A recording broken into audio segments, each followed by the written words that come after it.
उजनी आणि वीर धरणाच्या पाणलोट क्षेत्रात पडलेल्या दमदार पावसामुळे पंढरपूरच्या चंद्रभागा नदीला महापूर आलेला आपल्याला पाहायला मिळत आहे।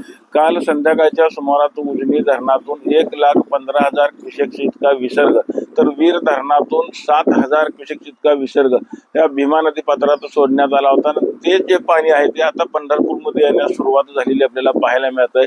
पाणी आल्यामुळे चंद्रभागा नदी दुथडी भरून वाहताना आपल्याला पाहायला मिळत आहे। तर चंद्रभागेच्या पात्रात असलेल्या पुंडलिक मंदिरासह इतर छोटे मोठे मंदिरं देखील पाण्याखाली गेले आपल्याला पाहायला मिळतात।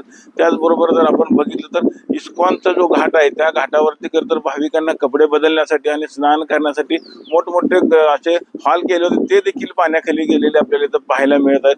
त्याच पद्धतीने जर आपण बघितलं तर 8 प्रकारचे कोल्हापूर पद्धतीचे बंधारे देखील या चंद्रभागा पात्रावरती होते ते देखील पाण्याखाली गेलेले आहेत। एकंदरीत जर आपण बघितलं तर चंद्रभागा नदी ही आज दुथडी भरून वाहताना जरी आपल्याला पाहायला मिळत असली तरी वरून येणारा विसर्ग हा आज सकाळी कमी करण्यात आलेला आहे। उजनी धरणातून पुन्हा आता 50,000 क्युसेक्स इतका विसर्ग केल्यामुळे चंद्रभागेच्या नदीला जी पुराची जी टांगती तलवार होती ती कुठेतरी आता कमी झालेली आपल्याला पाहायला मिळत आहे। काल सोडलेलं पाणी जरी आज पंढरपुरात आलेलं असलं तरी वरून येणारा विसर्ग कमी झालेला आहे, पावसाचं प्रमाण कमी झालेलं आहे। त्यामुळे चंद्रभागेला जो पूर येण्याची जी भीती वर्तवली जात होती ती आता कुठेतरी संपलेली आपल्याला पाहायला मिळत आहे। एकंदरीत आज दिवसभर जरी हा पाण्याचा प्रवाह असा या मोठ्या प्रमाणामध्ये असला तर आज संध्याकाळनंतर पुन्हा हे पाणी ओसरायला करता सुरुवात होणार आहे। त्यामुळे पुराची जी टांगती तलवार होती ती कुठेतरी किंवा पुराची जी भीती होती पंढरपूरकरांना ती आता संपलेली आपल्याला पाहायला मिळत आहे।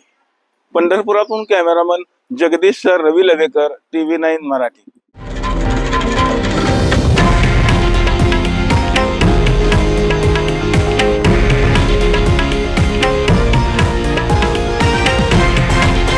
हे आहे देशातील नंबर 1 न्यूज नेटवर्क आणि आपण पाहत आहात TV9 मराठी, एकमेव।